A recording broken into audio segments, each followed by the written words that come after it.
Pour le repos, le plaisir de 8 heures, il est là-bas à 2 pas de la forêt, une maison au meurtre de guerre, où Toulouse est le nom du cabaret. La servante est jeune et gentille, légère comme un papillon, comme son œil pétille. Nous la volons la Madelon, nous enlevons la nuit, nous y pensons le jour. Ce n'est que Madelon, mais pour nous c'est l'amour. Et à vous, quand Madelon vient nous servir à boire, sous la tonnelle, au fond de son jupon, et chacun lui raconte une histoire à sa façon. La Madelon, pour nous n'est pas sévère. Quand on lui prend la taille ou le fronton, elle rit, c'est tout le mal qu'elle sait faire. Madelon, Madelon, Madelon. Un caporal en képi de fantaisie s'en fut trouver Madelon un beau matin, et fou d'amour lui dit qu'elle était jolie et qu'il venait pour lui demander sa main. La Madelon, pas bête en somme, lui répondit en souriant: et pour que prendrai-je un seul homme, quand j'aime tout un régiment? Tes amis vont venir, tu n'auras pas ma main, j'en ai bientôt besoin pour leur verser du vin. Quand Madelon vient nous servir à boire, sous la tonnelle ou le fond jupon, et chacun lui raconte une histoire à sa façon. La Madelon, pour nous n'est pas sévère. Quand on lui prend la taille ou le menton, elle rit, c'est tout le mal qu'elle sait faire. Madelon, Madelon, Madelon.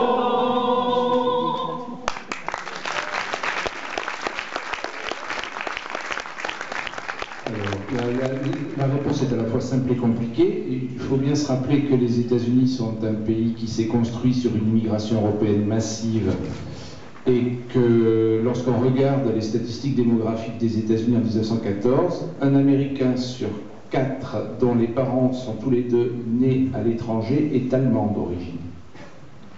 Donc dans l'opinion publique américaine, il y a un fort sentiment germanique. Après, il y a l'histoire. C'est-à-dire que même si les relations franco-américaines au XIXe siècle ne sont pas extraordinairement développées, il y a le souvenir de la guerre d'indépendance.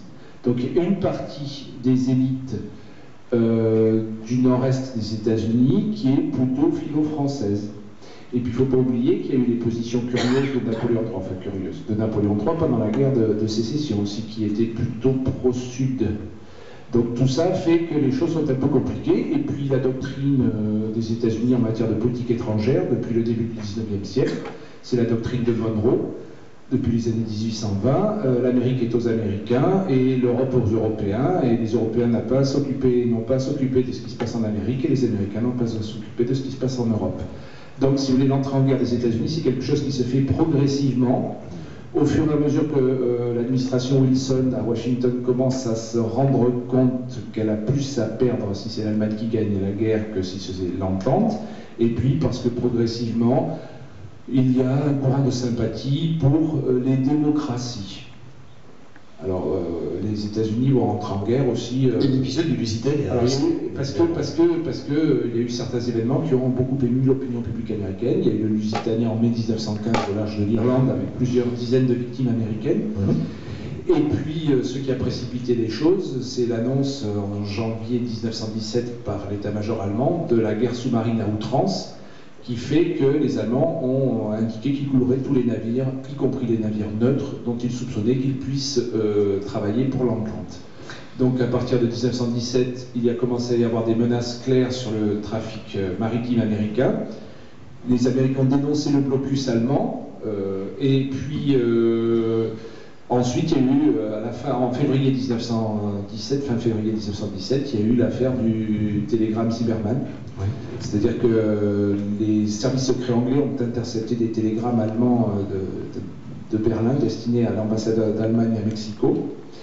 Et les Allemands ont proposé aux Mexicains, en cas de guerre avec les États-Unis, de s'allier avec eux et leur promettaient ni plus ni moins que la restitution du Texas, du Nouveau-Mexique et de l'Arizona pour service rendu si jamais ils entraient en guerre à leur côté. Alors évidemment, les Anglais n'ont pas été innocents, ils ont bien mené leur affaire pour pousser l'opinion publique américaine. Et puis quelques cargos américains qui ont commencé à être coulés au printemps 1917. Et donc le président Wilson a pris sa décision début avril. L'ambassadeur de France aux États-Unis, qui s'appelait Jean-Jules Jusserand, a bien expliqué ça. Il a dit que l'opinion publique américaine, progressivement, s'était convertie vraiment aux objectifs de l'entente. Enfin, elle avait basculé. Et le 6 avril 1917, donc le président Wilson a obtenu du Congrès le vote de la déclaration de guerre aux États-Unis. Voilà, alors après je laisserai la parole aux autres, mais c'est une bonne nouvelle parce que le contexte est très mauvais pour la France. Il faut bien comprendre que là, depuis février 17, la Russie est en proie aux troubles politiques, donc c'est un allié qui n'est plus fiable, tant est qu'il l'ait été toujours d'un point de vue efficacité militaire. Et puis, en avril 17, c'est des périodes difficiles sur le front occidental. Donc la seule bonne nouvelle de la période pour les Français, c'est l'entrée en guerre des États-Unis, qui n'ont rien. Il faut bien comprendre, les États-Unis à l'époque, c'est un soldat pour 500 habitants. Pensez que l'armée française en 14, avant la guerre, c'est un soldat pour 50 habitants. Donc ils n'ont pas d'armée. Ils ont une armée très peu développée, une marine assez puissante, mais une armée de terre qui est inexistante et qui est faite en gros, alors j'ai caricaturé, mais pour courir après les Indiens et garder les frontières du Mexique. C'est à peu près ça. Ils n'ont rien, pas de matériel lourd, ils ne savent pas se battre, ils ne connaissent rien de la guerre moderne. Alors par contre, il y a une puissance industrielle. Pourtant, il y a eu une guerre de sécession quelques années plus. Oui, mais aux États-Unis, d'ailleurs, les soldats sont très mal vus.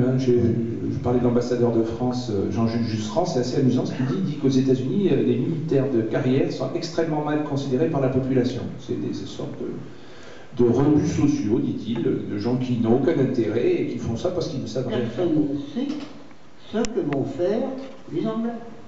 Et le gouvernement français est angoissé parce qu'il ne sait pas.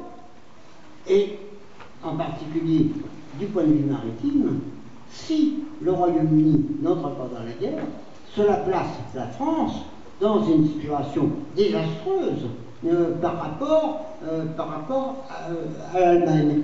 Donc, alors pourquoi les Anglais sont-ils entrés dans la guerre?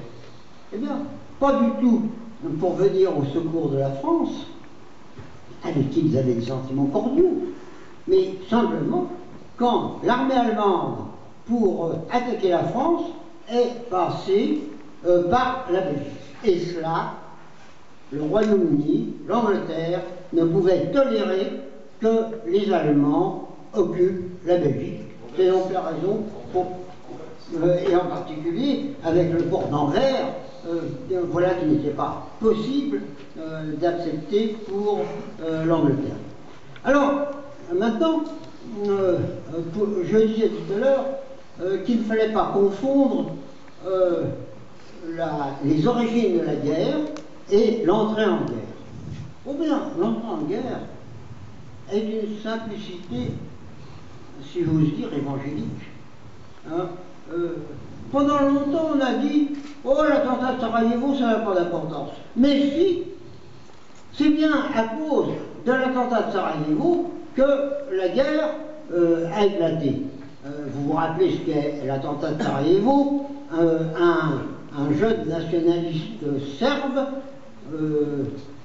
originaire de Bosnie-Herzégovine, la Bosnie-Herzégovine étant territoire autrichien, y a assassiné l'archiduc François Ferdinand et sa femme par la même occasion, l'archiduc François Ferdinand qui était l'héritier pour bientôt de l'Empire austro-hongrois, pour la raison très simple que l'empereur François-Joseph avait plus de 80 ans, et à l'époque, maintenant aussi d'ailleurs, mais enfin à l'époque, à cet âge-là, on pouvait bientôt mourir. Et donc l'archiduc François Ferdinand était l'héritier pour bientôt. Alors, il ne faut pas se faire d'illusions. L'assassinat de l'archiduc François Ferdinand et de sa femme, c'était pas une chose secondaire. Les terroristes, pour les appeler ainsi, ne visaient pas celle qui n'était pas archiduchesse, parce qu'elle n'était pas de sang royal, et donc elle ne pouvait pas être archiduchesse. Donc on l'appelait à la duchesse, elle avait pris comme titre duchesse de Hohenberg, quelque chose comme ça. Eh bien, mais l'assassinat de la femme de l'archiduc a provoqué une émotion particulière en Europe. Émotion particulière qui a facilité l'intervention de l'Autriche-Hongrie. L'Autriche-Hongrie a voulu venger la mort de l'archiduc et en plus mettre au pas la Serbie, qui l'embêtait depuis longtemps. Hein. Quand au bout du bijou, le pot terminé, on va prendre les tranchées. Notre place est si utile que sans nous on prend la pile. Mais c'est bien fini, on en a assez, personne ne veut plus marcher. Et le cœur bien beau, comme dans un sanglot, on dit adieu au civelot. Même sans tambour, même sans trompette, on s'en va là-haut en baissant la tête. Adieu la vie, adieu l'amour, adieu à toutes les femmes. C'est bien fini, c'est pour toujours de cette guerre infâme. C'est à Craonne, sur le plateau, qu'on doit laisser sa peau, car nous sommes tous condamnés, nous sommes les sacrifiés. Ces malheureux de foi sur les grands boulevards, tous ces gros qui font le foie, si pour eux la vie est rose, pour nous c'est pas la même chose. Au lieu de se cacher, tous ces embusqués feraient mieux de monter aux tranchées pour défendre leurs biens, car nous n'avons rien, nous autres les pauvres purotins. Tous les camarades sont enterrés là pour défendre les biens de ces messieurs-là.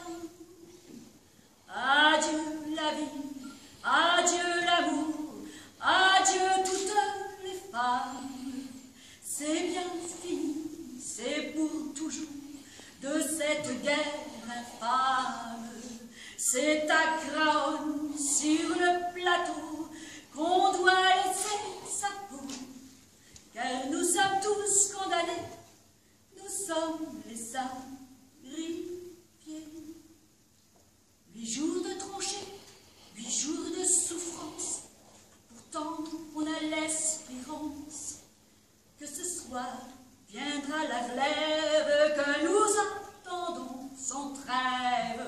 Soudain dans la nuit et dans le silence, on voit quelqu'un qui s'avance. C'est un officier, le chasseur à pied, qui vient pour nous remplacer. Doucement dans l'eau, sous la pluie qui tombe, les petits chasseurs vont chercher leur tombe. Adieu la vie, adieu l'amour, adieu toutes les femmes. C'est bien fini, c'est pour toujours de cette guerre infâme. C'est à Craonne, sur le plateau, qu'on doit laisser